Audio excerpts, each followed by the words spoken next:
नहीं नहीं, मुझे जाने दो, मैं ये नहीं कर सकता। भगवान के लिए मुझे छोड़ दो, मुझसे ये पाप मत करवाओ।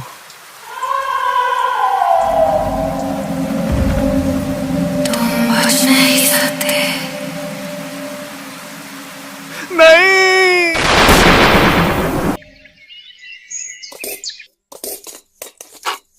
हे जी सुनिए। क्या हुआ सुनीता, सुबह हो गई क्या? चाय चढ़ा दी है, दूध भी खत्म हो गया है। घर में खाने के लिए अनाज का एक दाना नहीं है। राजू भी भूख से रो रहा था। राशन वाले के पास गई थी, लेकिन राशन वाले ने फिर मना कर दिया। हाँ, मैं गई थी उसके दुकान पर, मना कर दिया उसने। कह रहा था पहले पुराना हिसाब चुकाओ तब उधार मिलेगा। अब घर में और कुछ नहीं है रमेश। क्या करूं मैं सुनीता, चोरी करूं? कल पूरा दिन खाक छान मारी, साला कोई गार्ड की नौकरी देने को राजी नहीं है। ओ रमेश, बाहर निकल साले, मुझे पता है तू अंदर है, दरवाजा खोल। ये गुप्ता जी, इतने सुबह सुबह? क्यों बे नवाबजादे, 3 महीने हो गए, किराया क्या तेरा बाप देगा ऊपर से आकर? गुप्ता जी धीरे बोलिए, बच्चे डर रहे हैं। मैं हाथ जोड़ता हूँ, बस 2 दिन और, कहीं ना कहीं से इंतजाम कर दूंगा। 2 दिन? अरे पिछले 2 महीने से यही सुन रहा हूँ। थू है तेरी जिंदगी पर। अरे गुप्ता जी, इससे क्या मांग रहे हो? जिसके घर में खाने को दाने नहीं, वो किराया क्या देगा? ओए रमेश, कान खोलकर सुन, अगर घर चला नहीं सकता तो मर्द कहलाने लायक भी नहीं है तू। क्यों सांसें खींच रहा है यूं बेकार? हिम्मत है तो बीवी बच्चों को लेकर कहीं से कूद जा, कम से कम धरती का बोझ तो हल्का हो जाएगा, और मेरी देनदारी भी। जहर, शायद सचमुच यही एक रास्ता बचा है। हर दिन का अपमान, हर बात पर हंसी, ये गरीबी, लगता है जैसे मैं ही सबके लिए बोझ बन गया हूं और नहीं सह सकता मैं। अपमान के वो शब्द रमेश के सीने में तीर की तरह चुभ गए थे। वो शहर की भीड़ में अकेला चल रहा था, लेकिन उसकी जेब में सिर्फ 10 रुपए थे और दिमाग में सिर्फ मौत का ख्याल था। चलते चलते वो शहर बहुत पीछे छूट गया था। जंगल की सुनसान हवा में रमेश घुटनों पर गिरकर रो पड़ा। माफ कर देना सुनीता, मैं हार गया। मैं तुम लोगों के लिए सिर्फ एक बोझ हूं। मेरे मरने के बाद शायद तुम्हें बीमा के पैसे मिल जाएं। शहर से दूर पुराने वीरान खंडरों में, जहां अमावस की रात का अंधेरा सबसे गहरा था, रमेश अपनी जिंदगी की आखिरी रात बिताने पहुंच चुका था। हे भगवान, अगर तू है तो अगले जन्म में मुझे जानवर बनाना, इंसान नहीं। इंसान की गरीबी जानवर की भूख से भी बदतर होती है। अलविदा सुनीता। रमेश अब जिंदगी से पूरी तरह हार चुका था। कांपते हाथों से उसने अपने पास लाई हुई रस्सी से फांसी का फंदा बनाया और धीरे से उसे पेड़ की एक मजबूत डाली पर डाल दिया। वो पत्थर पर चढ़ने ही वाला था कि तभी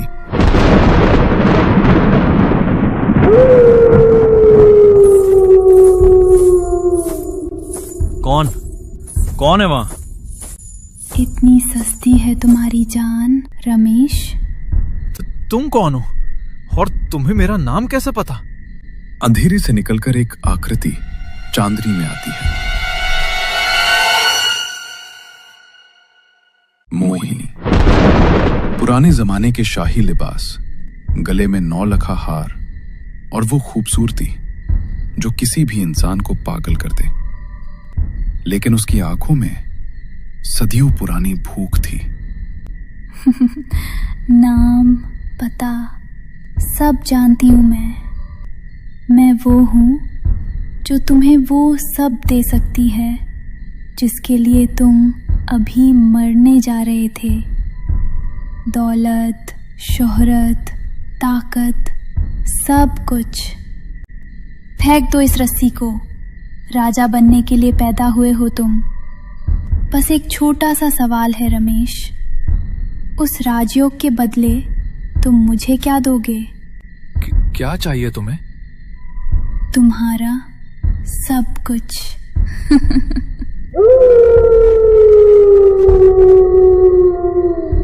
और उसी पल रमेश ने वो हाथ थाम लिया जो उसे नर्क तक ले जाने वाला था। उसे अंदाजा नहीं था कि वो दौलत नहीं बल्कि अपनी तबाही मांग रहा है। समझदार फैसला रमेश।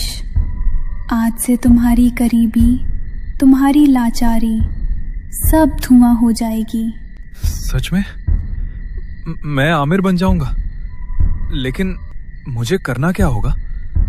और तुमने कहा था कीमत बहुत छोटी है। दिन तुम्हारा, रात मेरी। जब दुनिया सोएगी तुम्हें मेरे पास आना होगा और जो मैं मांगू वो देना होगा। जो तुम मांगोगी? डरो मत, मैं तुम्हारी जान नहीं मांग रही, अभी नहीं।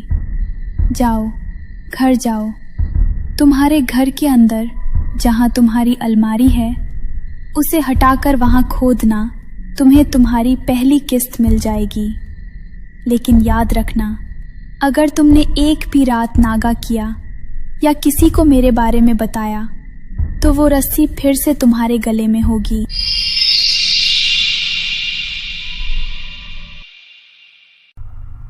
जैसे ही मोहिनी वहां से अचानक गायब हुई, रमेश कुछ पल तक स्तब्ध खड़ा रहा। फिर कांपते कदमों से वो घर की तरफ चल पड़ा। रमेश की जिंदगी अब एक बिल्कुल नए मोड़ पर पहुंचने वाली थी। अगली सुबह जब रमेश की आंख खुली, सपना? क्या वो सपना था? अलमारी के नीचे? पागल हो गया हूं मैं। भूख और गरीबी ने दिमाग खराब कर दिया है। भूत और खजाना? लेकिन अगर सच हुआ तो देखने में क्या जाता है? रमेश ने गहरी सांस ली और दोनों हाथों से अलमारी को पकड़कर पूरी ताकत लगा दी। लकड़ी की पुरानी अलमारी जमीन पर घिसटते हुए भारी आवाज में धीरे धीरे सरकने लगी। उफ, सालों से हिली नहीं है ये। फर्श तो यहां से कच्चा है।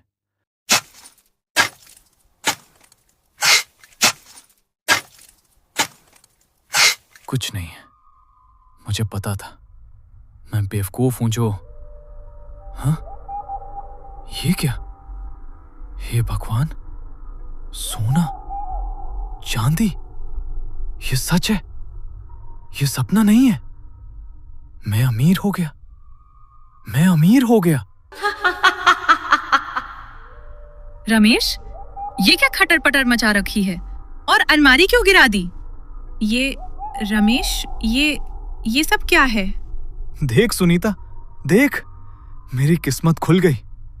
अब हमें किसी के आगे हाथ नहीं फैलाना पड़ेगा। लेकिन ये यहाँ जमीन के नीचे इतने जेवर, इतना पैसा, ये हमारा नहीं है रमेश। ये किसी ने छिपाया होगा। पुलिस आ गई तो? चुप, बिल्कुल चुप। कोई पुलिस नहीं आएगी। ये मेरे पुरखों का खजाना है। हाँ, मुझे सपने में दादाजी ने बताया था। तू सवाल मत कर, ये रख और जा। अभी बाजार जा, बच्चों के लिए कपड़े ला, मिठाई ला। पर रमेश, मैंने कहा जाओ। मैं भी गुप्ता के यहाँ होकर आता हूँ। अरे वाह, देखो तो जरा, आज कौन आया है? आज क्या सूरज पश्चिम से निकला है क्या? बड़ा चमक रहा है आज। क्या बात है, किडनी विडनी तो नहीं बेची? जबान संभाल के गुप्ता, ये ले तेरा किराया। 3 महीने का नहीं, पूरे साल का रख ले। और आज के बाद मेरे घर की तरफ आंख उठाकर भी देखा तो वो आंखें नोच लूंगा। अरे अरे मालिक, आप तो नाराज हो गए। मैं तो मजाक कर रहा था। अरे भाई, चाय मंगाओ रमेश सेठ के लिए। रहने दे, तेरी चाय तेरी तरह ही कड़वी होगी। उस दिन रमेश ने महसूस किया कि पैसा सिर्फ कागज नहीं, ताकत है। जो लोग कल तक उसे कीड़ा समझते थे, आज उसके तलवे चाट रहे थे। उसे ये नशा पसंद आ रहा था, लेकिन जल्द ही सूरज ढलने वाला था। गुप्ता की दुकान से निकलकर वो घर की ओर चल पड़ा। शाम ढलने को थी। सूरज की आखिरी किरणें दूर क्षितिज में खो रही थीं। हवा में एक अजीब सी ठंडक घुलने लगी थी। वादे के मुताबिक आज उसे मोहिनी के पास जाना था, लेकिन उससे पहले वो कुछ देर के लिए घर गया। सुनिए, खाना लगा दिया है, आ जाइए। आज आपकी पसंद की खीर बनाई है। नहीं, मुझे भूख नहीं है। मुझे जाना है। इतनी रात को? कहाँ? अभी तो आए थे। सवाल मत किया करो मुझसे। बिजनेस है, मीटिंग है, पैसे आ रहे हैं ना, बस उससे मतलब रखो।